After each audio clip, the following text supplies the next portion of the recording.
आज तक की सरकारों के राज्य में 2023-24 का बजट था जो कि सबसे अधिक था, वो था 78,800 करोड़ रुपए। कागजों पे था, हुआ कुछ नहीं था, कागजों पे था, पर था।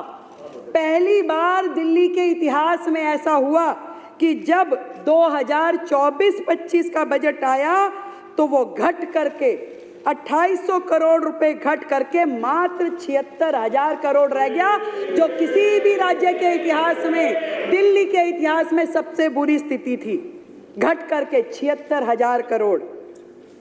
परंतु बड़े गर्व के साथ मैं आज इस सदन के समक्ष बताना चाहती हूं कि इस बार का दिल्ली सरकार का बजट ऐतिहासिक है।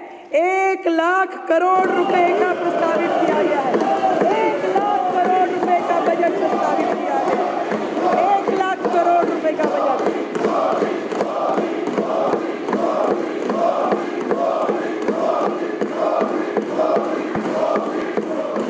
जो कि न केवल दिल्ली के इतिहास में बल्कि देश में इतनी तरक्की करने वाला, जो कि 31.5% अधिक है, पिछले साल की तुलना में अभूतपूर्व और ऐतिहासिक बजट है। अध्यक्ष महोदय, जहां साल दर साल बजट बढ़ने की बजाय घटा, जहां जीडीपी की दर पूरे देश की तुलना में कम रही, राष्ट्रीय स्तर की अपेक्षा दिल्ली की प्रति व्यक्ति आय की जो गति पूरे देश में है उससे कम गति से बढ़ी। इससे यह स्पष्ट है कि पिछली सरकार में ना तो क्षमता थी कि वो राजस्व बढ़ा सके और ना ही इच्छा शक्ति थी कि विकास कार्यों पे ईमानदारी से खर्चा कर सके। ये स्थिति थी पिछली सरकारों की। और दिल्ली की वर्तमान स्थिति में ये स्पष्ट दिखाई देता है कि बुनियादी ढांचा और नागरिक सुविधाएं पूरी तरीके से ध्वस्त है, पूरी तरीके से ध्वस्त है। यही नहीं, ये आंकड़े पूरे तरीके से फाइनेंशियल मिसमैनेजमेंट का स्पष्ट परिणाम है, स्पष्ट कि किस तरीके से दिल्ली की जनता को धोखा दिया गया। यहाँ ये कहना भी उचित होगा कि सरकारी आय इसलिए घटी क्योंकि जो राजस्व सरकार को मिलना चाहिए था वह शराब माफिया, जल बोर्ड, पीडब्ल्यूडी के ठेकेदारों के माध्यम से पिछली सरकार से जुड़े हुए संबंधित लोगों को मिल रहा था, सरकार के खजाने में नहीं आ रहा था। इसलिए दिल्ली पिछड़ती गई। पर अब भ्रष्टाचार, कुप्रबंधन एवं अक्षमता के दिन, आपदा सरकार के दिन चले गए हैं। हमारे 1 लाख करोड़ रुपए के ऐतिहासिक बजट में किए जाने वाले कैपिटल एक्सपेंडिचर, अध्यक्ष महोदय, उनको दुगनी बढ़ोतरी दी गई है, दुगनी, डबल कर दिए गए हैं, जो कि पिछले बजट के इतिहास में पिछली बार 15,089.25 लगभग करोड़ की तुलना में इस बार 28,000 करोड़ रुपए का कैपिटल एक्सपेंडिचर दिया गया है। विकसित दिल्ली के बजट में कैपिटल एक्सपेंडिचर की इस राशि का आवंटन सड़कों, नालियां, सीवर, शिक्षा, स्वास्थ्य के प्रति हमारी प्रतिबद्धता का स्पष्ट प्रमाण है। अध्यक्ष महोदय, पिछली सरकार ने यह कहते हुए डेवलपमेंट में कम खर्च किए, हमारे पास धन नहीं है, हमारे पास संसाधन नहीं है। विडंबना यह है कि अगर पिछली सरकार ने दिल्ली में केंद्र सरकार की योजनाओं को मात्र राजनीतिक कारणों से यदि रोका ना होता तो शहर में स्वास्थ्य की, शहरी आवास, पानी, सीवर आदि विकास कार्यों में पैसों की कभी कमी नहीं होती, कभी कमी नहीं होती। राजनीतिक कारणों से हर योजना को रोका गया, परंतु दिल्ली का दुर्भाग्य रहा। अध्यक्ष महोदय, एक उदाहरण मैं प्रस्तुत करना चाहती हूं। सारा विश्व जानता है कि माननीय प्रधानमंत्री नरेंद्र मोदी जी के विजन पे आधारित आयुष्मान भारत योजना पूरे देश में लागू की गई, पूरे देश में लागू की गई।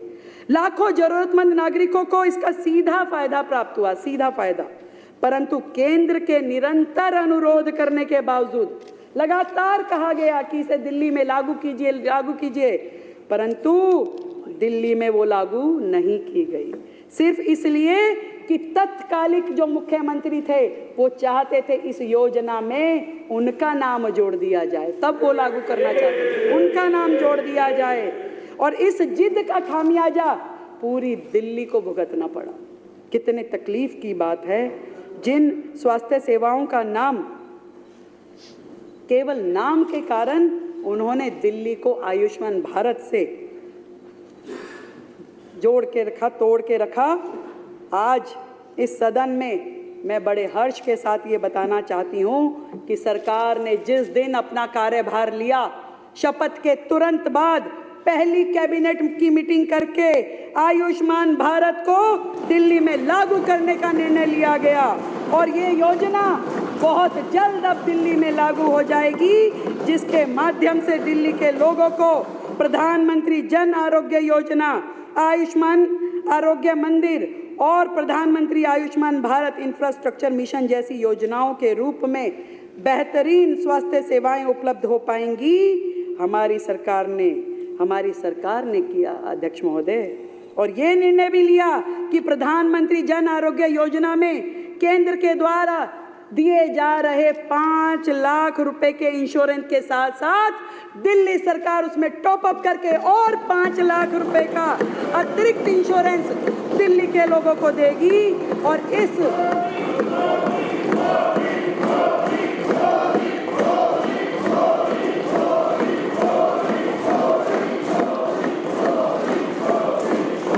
तरीके से दिल्ली की जनता को अब 10 लाख रुपए का इंश्योरेंस मिल पाएगा, और जिसके लिए हमने लगभग 2144 करोड़ रुपए आवंटित करने का प्रस्ताव किया है।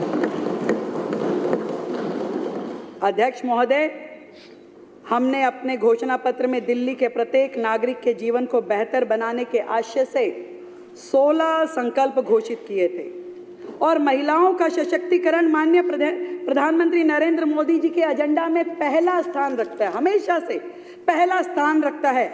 वही एकमात्र व्यक्ति थे जिन्होंने जब 2014 में सरकार बनी तो लाल किले की दीवार पे वहां खड़े होकर के, जो लोगों के ध्यान में भी नहीं थी समस्या, पूरा का पूरा देश जिस ओपन डेफिकेशन से गुजर रहा था, प्रधानमंत्री जी ने महिला शौचालयों की बात करी और पूरे देश में शौचालय बनाए गए।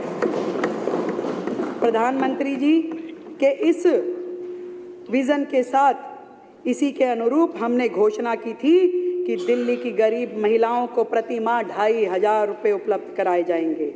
और मुझे ये बताते हुए अत्यंत खुशी है कि न केवल इस